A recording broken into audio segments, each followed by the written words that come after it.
നിങ്ങളെല്ലാവരും ഖുർആൻ മാത്രം പഠിച്ചാൽ മതി, ഹദീസ് മാത്രം പഠിച്ചാൽ മതി, മറ്റു കോഴ്സുകളൊന്നും നിങ്ങൾ പഠിക്കാൻ പാടില്ല എന്നൊന്നും ഇസ്ലാം എവിടെയും പറഞ്ഞില്ല.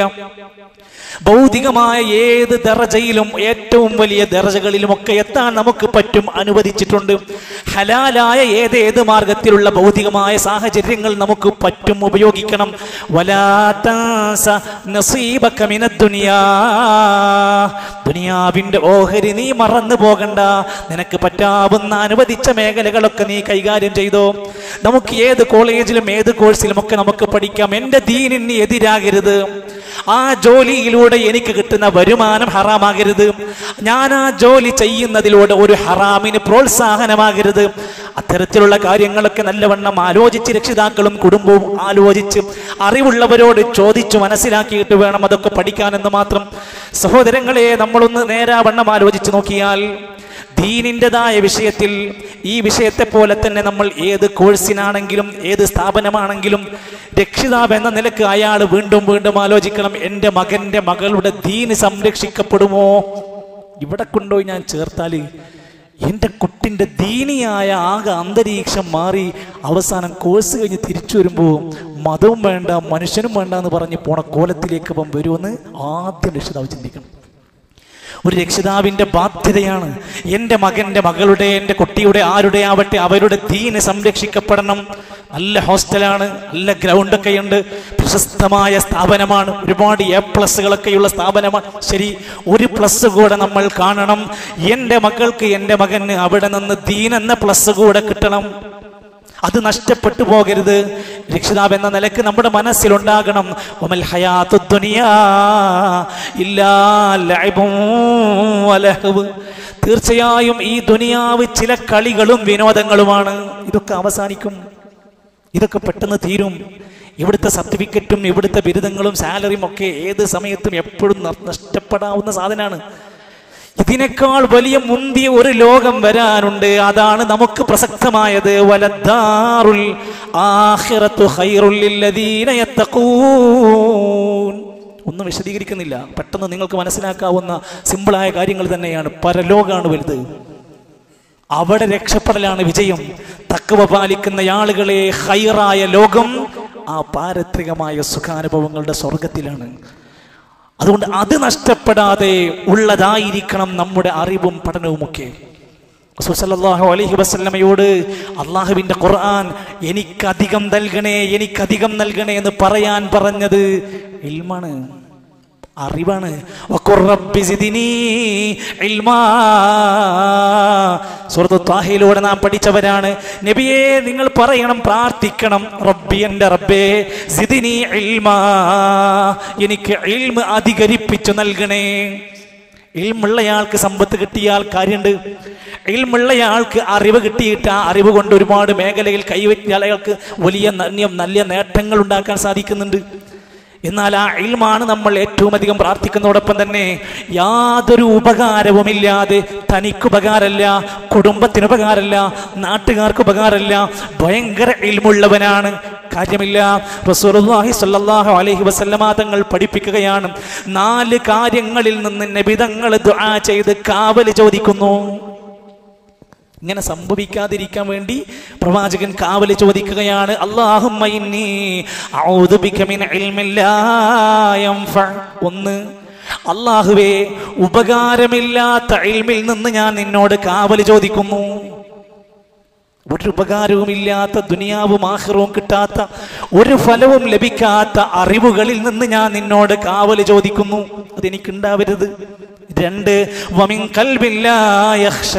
അല്ലാഹുവേ നിന്നെ പേടിക്കാത്ത, ഭയപ്പെടാത്ത, കീഴ്പ്പെടാത്ത, വിനയപ്പെടാത്ത ഖൽബിന്റെ അവസ്ഥയിൽ നിന്ന് ഞാൻ കാവൽ ചോദിക്കുന്നു. ഖൽബുണ്ട്, പടച്ചോനെ പേടില്ല, എനിക്ക് ആ അവസ്ഥ ഉണ്ടാക്കരുത് റബ്ബേ.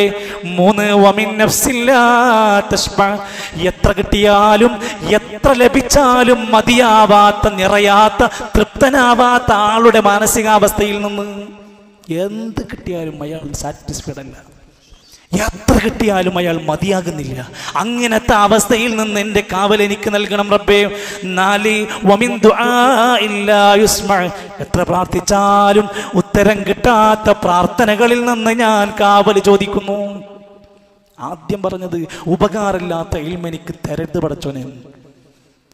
ഓരോ ദിവസത്തിലും നമ്മൾ അങ്ങനെ ചിന്തിക്കണം, എനിക്ക് എന്ന് ഒരുപാട് അറിവ് ലഭിക്കണം, എനിക്ക് ഉപകാരമുണ്ടാകണമെന്ന്. മദ്രസ സംവിധാനങ്ങൾ എന്തിനാണ്? ദീന് പഠിക്കാൻ വേണ്ടിയിട്ടുള്ളതാണ്, ഉപകാരമുള്ള ഇൽമ കിട്ടാൻ വേണ്ടിയിട്ടാണ്. CRE സംവിധാനങ്ങൾ എന്തിനാ? കേരളത്തിൻ്റെ ആയിരക്കണക്കിന് പ്രദേശങ്ങളിൽ എന്തിനാണ് ഇത് നൽകുന്നത്? ആ മക്കൾക്ക് ദീനിയായ തിരിച്ചറിവുണ്ടാക്കാനാണ്. മറ്റാരും കൊടുക്കാത്തത് കൊടുക്കാൻ തന്നെയാണ്. അറബി കോളേജ് സംവിധാനങ്ങൾ എന്തിനാണ്? ഹിഫ്ള് കോളേജുകൾ എന്തിനാണ്? അള്ളാഹുവിനെ കുറിച്ചുള്ള ഇൽമും യഥാർത്ഥ ഉപകാരമുള്ള അറിവും ഉണ്ടാക്കാനാണ്. ആ അറിവ് ഒരാൾക്ക് ലഭിച്ചാൽ 5 പ്രധാനപ്പെട്ട ഗുണങ്ങൾ ആ വ്യക്തിക്ക് ലഭിക്കും.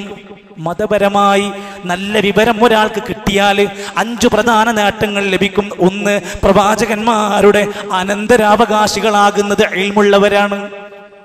പൈസക്കാരല്ല, രാഷ്ട്രീയക്കാരല്ല, അധികാരികളല്ല, ഇൽമുള്ളവർക്കാണ്. പ്രവാചകന്മാരുടെ അനന്തരാവകാശികൾ ഉലമാക്കന്മാരാണ്. ഇന്നൽ ഉലമാ വറസത്തുൽ അംബിയാ. അംബിയാക്കന്മാരുടെ അനന്തരാവകാശികൾ പണ്ഡിതന്മാരാണ്, അറിവുള്ളവരാണ്. ആകെ മോഹിക്കണം, ആർക്കും പറ്റും, ഏത് പ്രായക്കാരനും പറ്റും. 2, അല്ലാഹു തആല അവൻ ഉദ്ദേശിക്കുന്നവർക്കാണ് അത് കൊടുക്കുക. യുഅ്തൽ ഹിക്മത മൻ യശാ. അല്ലാഹു ഉദ്ദേശിക്കുന്നവർക്ക് മാത്രം ലഭിക്കുന്നതാണ് ഹിക്മത്ത്, വിജ്ഞാനം. ഒരാൾക്ക് അത് ലഭിക്കാന്ന് പറഞ്ഞാൽ അള്ളാന്റെ വല്ലാത്തൊരു ഹിക്മത്ത് മശീഅത്താണ് കിട്ടിയിരിക്കുന്നത്. 3, ആർക്കെങ്കിലും അത്തരത്തിൽ മതപരമായ നല്ല വിജ്ഞാനങ്ങൾ കിട്ടിയാൽ അവന് ലഭിക്കുന്നത് ധാരാളം ഖൈർ കിട്ടിയവനാണ്. ومن يؤت الحكمة فقد أوتي خيرا كثيرا. ആർക്കെങ്കിലും വിജ്ഞാനം കിട്ടിക്കഴിഞ്ഞാൽ അവന് ധാരാളം ഖൈറാണ് ലഭിക്കുന്നത്. ഇതൊക്കെ ഒരു വാപ്പാന്റെ ഉമ്മാന്റെ മനസ്സിന്റെ ഉള്ളിൽ മുളപൊട്ടേണ്ട സംഭവങ്ങളാണ്. എത്ര വഅദ് കേട്ടാലും എത്ര ഖുത്ബ കേട്ടാലും തലക്ക് കയറാത്ത ആളുകളുണ്ടെങ്കിൽ അള്ളാന്റെ കലാമാണ് സംസാരിക്കുന്നത്. നിങ്ങളുടെ മക്കൾക്ക് നല്ല ഇൽമ കൊടുത്ത് ഏത് കോഴ്സും പഠിക്കട്ടെ, ദീന് കൈവിട്ടു പോകരുത്. ഇപ്പൊ ചില മക്കളും തന്നെ അത്തരം സ്ഥാപനങ്ങളിലും സംവിധാനങ്ങളിലൊക്കെ എത്തിയിട്ട് പോലും അതിനേക്കാൾ അവർക്കിഷ്ടം ദുനിയവിയായ പല കാര്യങ്ങളോടുമായി മാറുമ്പോൾ അവർ സ്വയം ചിന്തിക്കണം, പടച്ചവൻ ഇത്രയും വലിയ ഖൈർ എനിക്ക് ലഭിച്ചിട്ട് ഞാൻ അതിനേക്കാൾ ഏറ്റവും നിലവാരം താഴ്ന്നതിനെ പറ്റിയിട്ടാണോ ചിന്തിക്കുന്നത്? 4, വല്ലദീന ഊത്തുൽ ഇൽമ ദറജാത്ത്. പടച്ചോന്റെ അടുത്തുനിന്ന് ഉയർന്ന ദറജകൾ കിട്ടുന്നത് ആർക്കാണ്? ഇൽമുള്ളവർക്കാണ്. പടച്ചോന്റെ ദറജ, അള്ളാന്റെ അടുത്ത് സ്ഥാനം. 5, ഇന്നമാ യഖ്ശല്ലാഹ മിൻ ഇബാദിഹിൽ ഉലമാ. അള്ളാനെ അറിഞ്ഞ് പഠിച്ച് മനസ്സിലാക്കി പേടിച്ച് ജീവിക്കാൻ കഴിയുന്നത് ഉലമാക്കന്മാർക്കാണ്. ശരിക്കും പഠിച്ച് മനസ്സിലാക്കിയിട്ട് അതിനെ കണ്ടറിഞ്ഞ് ജീവിക്കാൻ കഴിയുന്നത് ഉലമാക്കന്മാർക്കാണ്. അതുകൊണ്ടാണ് അവർ അമ്പിയാക്കന്മാരുടെ അനന്തരാവകാശികളാണ് എന്ന് പറഞ്ഞത്. ചുരുക്കത്തിൽ സുപ്രധാനമായി രക്ഷിതാക്കൾ ഈ സന്ദർഭങ്ങളിൽ വളരെ ഗൗരവത്തോടെ തൊട്ടടുത്ത നാളുകളിലൊക്കെ പുതിയ കോഴ്സുകളും ഡിഗ്രിയൊക്കെ ആരംഭിക്കാൻ പോകുന്ന സന്ദർഭത്തിലൊക്കെ ഒരു രക്ഷിതാവിൻ്റെ മനസ്സിലുണ്ടാവണം, എൻ്റെ കുട്ടി രാവിലെ ഇവിടെ നിന്ന് പുറപ്പെട്ട് അവിടെ വിദ്യാലയത്തിൽ നിന്ന് തിരിച്ചു വരുന്നത് വരെയുള്ള നമസ്കാരങ്ങൾ എൻ്റെ കുട്ടിക്ക് കിട്ടുമോ എന്ന് ചിന്തിക്കണം. എത്ര പേരുണ്ട് അങ്ങനെ ചിന്തിക്കുന്നവർ? മറ്റെല്ലാം നമ്മൾ ആലോചിക്കുന്നു. സ്വലാത്തുൽ ജമാഅ, പ്രായപൂർത്തിയെത്തിയ വകതിരിവുള്ള മനുഷ്യർക്ക് ജമാഅത്ത് നമസ്കാരത്തിന്റെ പ്രാധാന്യം പറയേണ്ടതില്ലല്ലോ. ആ ജമാഅത്തായ അതല്ലെങ്കിൽ നിസ്കരിക്കാനുള്ള സൗകര്യമുള്ള സ്ഥാപനമാണോ എന്ന് ആലോചിക്കണം. ജുമുഅക്ക് പോകാൻ സമ്മതിക്കാത്ത വിദ്യാലയങ്ങളിൽ എത്രയോ മുസ്ലിം കുട്ടികൾ പഠിക്കുന്നുണ്ട്. അവിടുത്തെ സ്ഥാപനത്തിൻ്റെ അവിടുത്തെ നിയമങ്ങളിൽ പോലും ചിലരൊക്കെ പരസ്യമായി പറയുന്നവർ പോലുണ്ട്, അതൊന്നും കോളേജ് അനുവദിക്കുന്നതല്ല. പിന്നെയും അവിടെ പോയി അഡ്മിഷൻ കിട്ടുമോ എന്ന് തിരയുന്നവർ എന്ത് മോഹിച്ചാണ് അവിടെ എത്തപ്പെടുന്നത്? ബഹിഷ്കരിക്കണം. ആര്? ഈ സമുദായം ബഹിഷ്കരിക്കണം.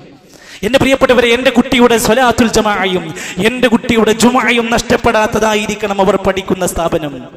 അതോടൊപ്പം തന്നെ അവൻ ആലോചിക്കുന്നത്, അല്ലെങ്കിൽ അത്തരം നമ്മുടെ മക്കളെ കൊണ്ടുപോയി ചേർത്തുന്ന സ്ഥാപനങ്ങളിലെ വേഷവിധാനങ്ങൾ ഇസ്ലാമിനെ നിരക്കാത്ത ഒരു സ്ഥാപനമാണെങ്കിൽ ഇല്ല, നമുക്കവിടെ മറ്റൊന്നും മോഹിക്കാനില്ല. ഒരു പുരുഷൻ ഒരു ആൺകുട്ടിയുടെ വസ്ത്രത്തിൽ റസൂൽ സല്ലല്ലാഹു അലൈഹി വസല്ലം പറഞ്ഞു, യൂണിഫോം ഏത് കളറാവട്ടെ, മാസ്ഫല മിനൽ കഅബൈനി ഫഫിന്നാർ, നെരിയാണിക്ക് താഴെയായി ധരിക്കുന്ന വസ്ത്രം നരകത്തിലാണ്. അവന്റെ അതിർത്തി നിശ്ചയിച്ചിട്ടുണ്ട്.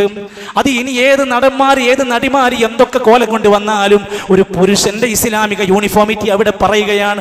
ഒരു പെണ്ണ് മറക്കാൻ പറ്റുന്നിടത്തോളം മറക്കലാണ് അവരുടെ ഇസ്ലാമിക മര്യാദ. അവർക്കൊരു പക്ഷേ സ്ഥാപനത്തിനൊരു യൂണിഫോം ഉണ്ടാകാം. സഹോദരങ്ങളെ, തലമുടി മറക്കാത്ത, കഴുത്ത് മറക്കാത്ത, മാറു മറക്കാത്ത, കാലു മറക്കാത്ത ആയിരക്കണക്കിന് മക്കളാണ് സ്കൂളിൽ നിന്ന് പുറത്തിറങ്ങി വരുന്നത്. കാണുന്നുണ്ട് നമ്മൾ. ആരാണവർ? നമ്മുടെ വീട്ടിൽ നിന്ന് പഠിക്കാൻ പോകുന്നവരാണ്, നമ്മുടെ മക്കളാണവർ. ചില രക്ഷിതാക്കളൊക്കെ വല്ലാതെ ആശങ്കപ്പെടുകയാണ്. നമ്മളിങ്ങനെ ആലോചിച്ച് നോക്കുമ്പോൾ എന്താണ് ഇതിന് പരിഹാരം? നോക്കൂ, നിങ്ങൾ മദ്രസയിലേക്ക് നിഖാബ് ധരിച്ച് കണ്ണ് മാത്രം പുറത്ത് കാണിച്ച് കയ്യിൽ സോക്സ് ധരിച്ച് മദ്രസയിൽ പോകുന്ന മക്കളുണ്ട്. എന്നാൽ അതേ മക്കൾ വിദ്യാലയങ്ങളിലേക്ക്, സ്കൂളിലേക്ക് പോകുന്നത് ഒരു ഷാള് പോലും ധരിക്കാതെയാണ്. ഒരു താൽക്കാലിക മദ്രസന്റെ യൂണിഫോം അല്ല നമുക്ക് വേണ്ടത്. നമ്മൾ ധൈര്യസമേതം ആലോചിക്കണം. ശരിയായ രൂപത്തിൽ ഏറ്റവും മാന്യമായ വേഷവിധാനം സ്വീകരിക്കുന്നവരായി മാറേണ്ടതുണ്ട്. തലമുടി വെട്ടുന്ന നമ്മുടെ മക്കൾ ധരിക്കുന്ന അവരുടെ മുടി വെട്ടുന്ന സിസ്റ്റത്തിൽ നാട്ടുകാർക്കിടയിൽ അല്ലെങ്കിൽ ഇപ്പോൾ സമൂഹത്തിൽ ട്രെൻഡായി മാറുന്ന തലവെട്ടുന്ന പല രൂപത്തിലുള്ള മുടിവെട്ടുകാരുണ്ട്. നമ്മൾ എന്ത് ചെയ്യേണ്ടത്? നമുക്ക് ഇസ്ലാം ഒരു മുടിവെട്ട് പഠിപ്പിച്ചു തന്നിട്ടുണ്ട്. ബാർബർമാരൊക്കെ നല്ലോണം ശ്രദ്ധിക്കുക. ഒരു അളവോളം അവരുടെ നിർബന്ധിത സാഹചര്യത്തിൽ ഏത് മോഡലാ വേണ്ടതെന്ന് അങ്ങോട്ട് ചോദിച്ച് പറ്റാവുന്ന മോഡൽ ചൂണ്ടിക്കാണിച്ചു കൊടുത്ത് വെട്ടിക്കൊടുക്കുന്നവരൊക്കെ ഒരു പാപഭാരം അയാൾ കൂടെ ഏറ്റെടുക്കേണ്ടി വരുമെന്നുള്ളത് ചിന്തിക്കുക. അതേപോലെ രക്ഷിതാക്കളെ, നമ്മുടെ മക്കളുടേത് ജൂതന്റെ മുടിവെട്ടായി മാറരുത്, സിനിമാ നടന്റെ മുടിവെട്ടായി മാറരുത്. ഏതെങ്കിലും ഇസ്ലാം വിരോധിച്ച മുടിക്കെട്ടുകളുമായി നമ്മുടെ കുട്ടി 24 മണിക്കൂർ അള്ളാഹുവിന്റെ ശാപത്തിനിരയാകുന്ന ഒരു മകനായി മകളായി മാറാതിരിക്കണം. ഗൗരവത്തോടെ കാണേണ്ടതുണ്ട്.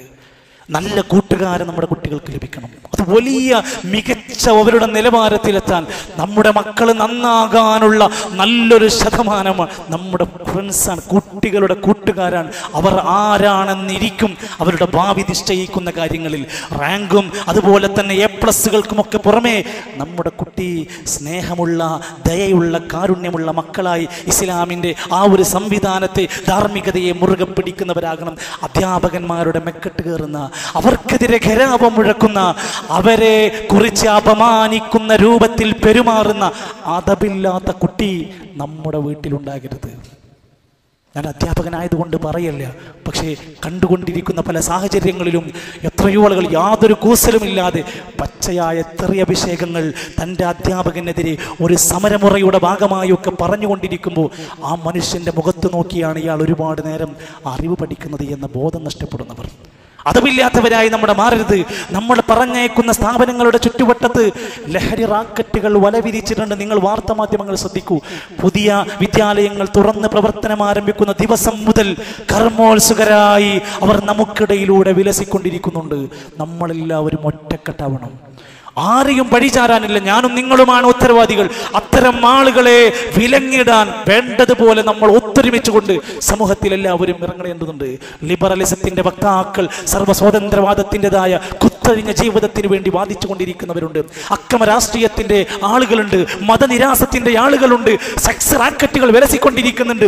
ഇതിന്റെ ഇടയിലാണ് എന്റെയും നിങ്ങളുടെയും മക്കൾ കുടുംബത്തിൽ നിന്ന് പുറത്തിറങ്ങി പോകുന്നത് എന്ന ബോധം നമുക്കുണ്ടാവണം. ഞാൻ ഇത്രയും പറഞ്ഞത് ഒരു രക്ഷിതാവെന്ന നിലയിൽ നമ്മൾ നമ്മുടെ ഉത്തരവാദിത്വം നിർവഹിച്ചില്ല എങ്കിൽ, നമ്മൾ അവർക്ക് കൊടുക്കേണ്ടുന്നത് കൊടുത്തില്ല എങ്കിൽ, നാളെ പരലോകത്ത് വന്നു കഴിഞ്ഞാൽ അല്ലാഹുവിന്റെ ഖുർആൻ പറയുന്നുണ്ട്, കാഫിരീങ്ങളായ ആളുകളുടെ അവസ്ഥ പറയുന്നുണ്ട്.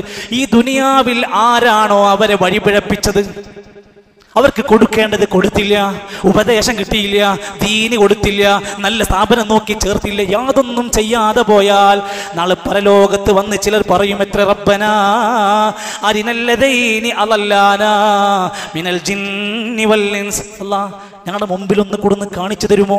ഈ പരലോകത്ത് ഞങ്ങളുടെ മുമ്പിലൊന്ന് കൊടുന്ന് കാണിച്ചു തരുമോ? ജിന്ന് വർഗത്തിലും ഇൻസ് വർഗത്തിലും ഞങ്ങളെ പിഴപ്പിച്ച വഴിതെറ്റിച്ച ആരാണെങ്കിൽ അവരെ ഒന്ന് കൊണ്ടുവന്ന് തരുമോ? നജഅൽഹുമാ തഹ്താ ഖദാമിനാ, ഞങ്ങളുടെ കാലിന്റെ ചുവട്ടിലൊന്ന് കൊണ്ടുവന്ന് തരുമോ?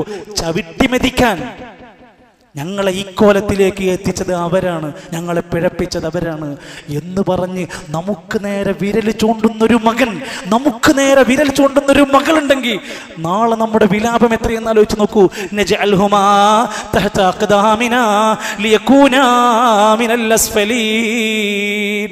ഏറ്റവും ഏറ്റവും അധമന്മാരാക്കി അവരെ തരം താഴ്ത്താൻ ഞങ്ങളുടെ കാൽച്ചുവട്ടിലേക്കൊന്ന് വെച്ച് തരുമോ അല്ലാ എന്ന് അവർ പറയുന്ന ഒരു രംഗം നമ്മുടെ മേർക്ക് വരാതിരിക്കാൻ ഒരു രക്ഷിതാവ്, ഒരു ബാപ്പ, ഒരു ഉമ്മ തൻ്റെ കൃത്യമായ ചുമതലാബോധത്തോടെ, ഉത്തരവാദിത്തത്തോടെ ഈ കാര്യത്തിൽ ശ്രദ്ധയുണ്ടാകണമെന്നാണ് സൂചിപ്പിക്കാനുള്ളത്.